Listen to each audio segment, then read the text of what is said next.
This is the DJI Mic 2, and we're gonna see if it's worth an extra $100 compared to the original DJI Mic in a head-to-head wireless mic battle. Meet my buddy Tobias. After buying the brand new DJI Mic 2, he texted me wondering if I wanted to test it out. Pretty sure he's trying to flex on me. After we compare the specs, what's included, ease of use, and the audio quality, you and I are gonna confront Tobias and let him know who is the crowned winner. Throughout this entire video, I'm gonna be switching between the audio from the DJI Mic 2 as well as the DJI Mic 1 to give you an idea of a real world situation. This is a very echoey room. I do have minimal acoustic treatment. There's no intelligent noise canceling turned on for the DJI Mic 2, although we will test that. So this is hopefully the best possible real world example. We'll also be testing it outside later in the video. Now for the specs. Mic 2 offers intelligent noise canceling, has a Bluetooth connection, 6 hours of battery life, versus 5 to 5.5. Mic 2 has 18 hours of battery life with the case versus 15 hours of battery life with the case. Both have 14 hours of internal recording unless you're recording in 32-bit flow, which is then gonna bring that down to about 11.2 hours of internal recording. Both receivers have touch screens, although on Mic 2 it does have a dial. Thumb wheel is what they're calling it, or if you're an Apple fan, it's similar to a digital crown. Both are omnidirectional. Mic 2 overall with transmitter, receivers, and the case is about 284 grams of weight, and then Mic 1 gonna be about 242 grams of weight. Both have 250 meters of max range. Mic 1 comes with this pouch. It's a drawstring pouch, and then you just have this little divider in between. That's all it is, a little bit of branding, that's it. Mic 2 on the other hand comes in this new nifty case. It's got a zipper, which is really nice, handle, microfiber interior where you're gonna put the actual DJI Mic 2 case, dividers for the windscreens and all sorts of other accessories. And I don't know if this is a waterproof case, but it looks like it does have some type of water resistant sealing on here. Mic 1, you're just gonna be able to pop it up and down. Mic 2 has this clasp, which is gonna keep it very secure with branding on the top. Back has the USB-C ports. The front is gonna have your battery indicators, which is very similar. This is a little bit smaller. This is a little bit bigger and heavier. They also have rubber on the bottom to help it from sliding. It's got a nice grip. This is a much smaller. Both these pads are a lot bigger on the Mic 2 case. When you open up, you've got both the transmitters on the side, the receiver in the middle, and then these two ports on the top where you can put your USB-C or your lightning ports, a little cutout for the hot shoe. On both cases, and I didn't realize this with the case 1 until I saw case 2, so I'm definitely gonna be using that feature from now on. If you have the hot shoe attached or the USB-C or lightning cable, you can put the hot shoe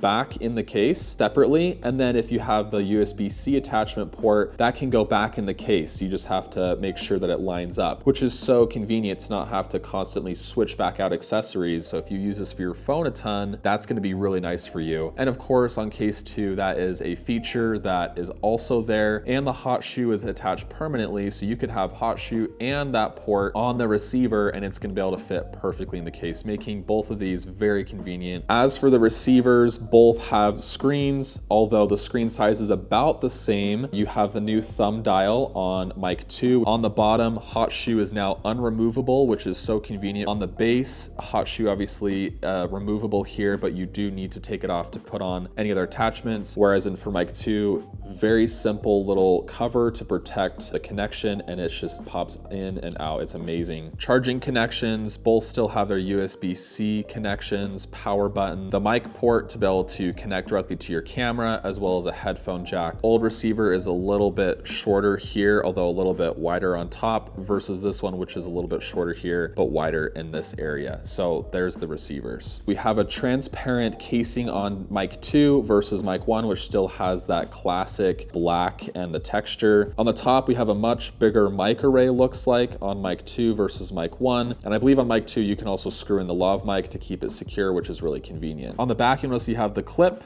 which is very similar on both of them. And on Mic 2, it's reversible, so you can choose what branding you can do, which is really fun. And this magnet on Mic 2 is much stronger. So I actually am using both for the Mic 2 and the Mic 1 to be able to keep these secure on this very thick hoodie. And then on the bottom, you'll also notice that they have the charging ports. As for lightning and USB-C attachments, they're very similar. Now we just have a new orange icon. That's pretty much the difference there. Now as for the windscreens, connections is the biggest point. So Mic Mic 2, you can just line it up with the port and then it's done. With Mic 1, you have to find and align it exactly, and you can get used to it, but there you go. It's gonna be a little bit slower. It's gonna take more time. I don't know if this is more secure or not. Both on Mic 1 and Mic 2, looks like they're gonna be doing a great job at blocking any of that wind noise, that unwanted noise. It's not perfect, but it helps. As for mic cables, Mic 1, just standard straight across. Mic 2 has these 90-degree entry and exit. Where you're attaching your Mic 2, this could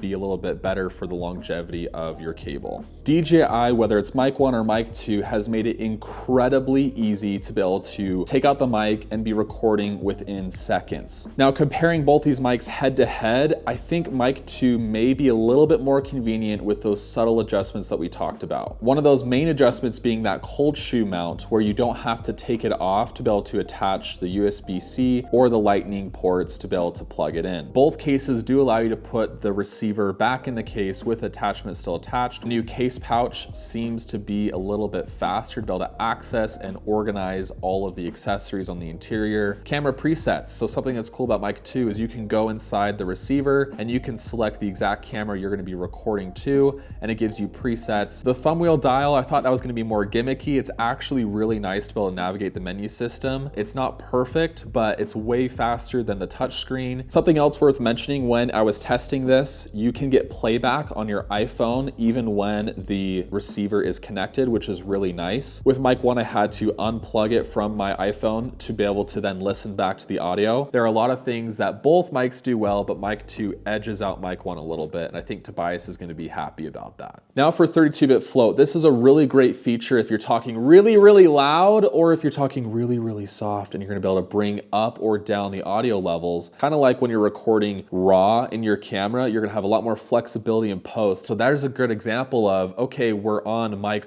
1 and we're talking really, really loud, and is that peaking? And then we switch to Mic 2 and you can tell the difference of, wow, that 32-bit float is being a lot easier and better to use versus Mic 1 where it's really, really soft and it's like hard to bring back up those audio levels, versus Mic 2 where you can bring that back just a little bit more and you can hear it a little bit better. Now we're outside testing the intelligent noise canceling features of DJI Mic 2. This is currently with the intelligent noise reduction off, and this is DJI Mic 1 to give you kind of a reference of how this sounds compared to DJI Mic 2.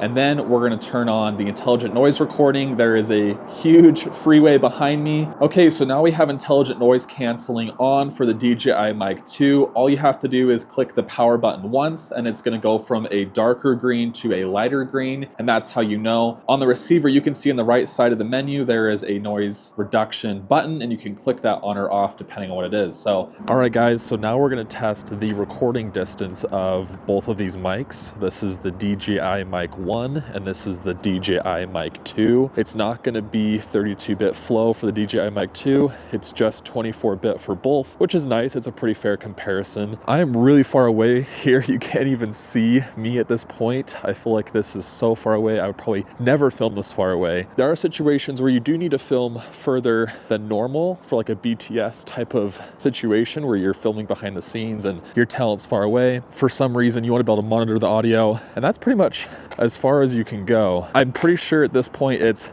breaking up. That's about maybe a football field away. That's the quality of audio you can expect transmitting wise. 250 meters is what it says.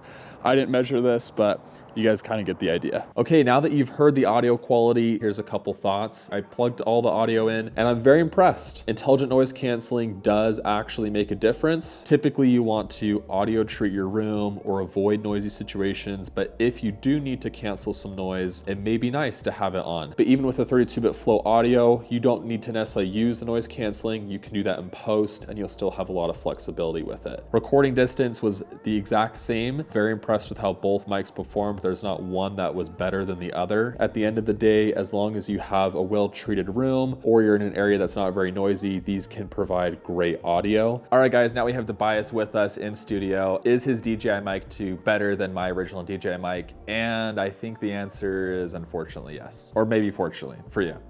Now you can flex. That's what I was hoping to hear. Yeah. Is it worth an extra $100? It might be for some people and might not be for others, and I'll have Tobias explain that. And if you already have the DJI Mic 1, should you upgrade? You just made this purchase, this is fresh in your mind. Why'd you skip Mic 1 and why'd you go to Mic 2? First of those being convenience. I can just pull the microphone straight out, plug it into my phone. We're recording and we're good to go. The second reason, I think, being one of the clients that I have is very expressive. When we're recording, he tends to get a little bit excited and we tend to blow out audio pretty much every video. And so for me, it's crucial to have the wider range. I'm not gonna blow out my audio, and so that's gonna be critical. Something else we realized today when we pulled it out of the box and we were just playing around with it, you can actually play back audio on your phone while the mic is still plugged in. On the first mic, you gotta unplug it if you wanna get playback. The mic 2, you can just press play and the audio comes straight out. If you're a content creator, if you're someone who's investing in your business, you're a filmmaker like Tobias and myself, please just get the Mic 2. It's gonna be way worth it. You're gonna save money instead of buying Mic 1 and then regretting it and buying Mic 2 or maybe the future Mic 3. If you already have Mic 1 and you use it all the time, you probably might wanna upgrade just because these features do make a huge difference. If you don't use it all the time, or you're not someone who needs that high quality raw 32-bit float recording, or you don't care about those additional,